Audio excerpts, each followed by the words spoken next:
Makulay na balita mula naman sa The Netherlands. Iba't ibang kulay ng tulips ang nagpawaw sa Amsterdam. Nagsimula na kasi ang tulip season, kaya naman mas litaw ang pamumukadkad ng mga ito.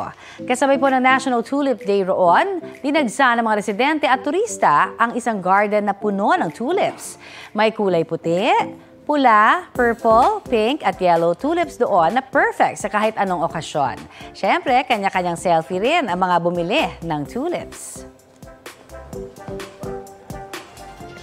Kapuso, para sa mga maiinit na balita, mag-subscribe sa GMA Integrated News sa YouTube. Sa mga kapuso naman abroad, subaybayan nyo kami sa GMA Pinoy TV at sa www.gmanews.tv.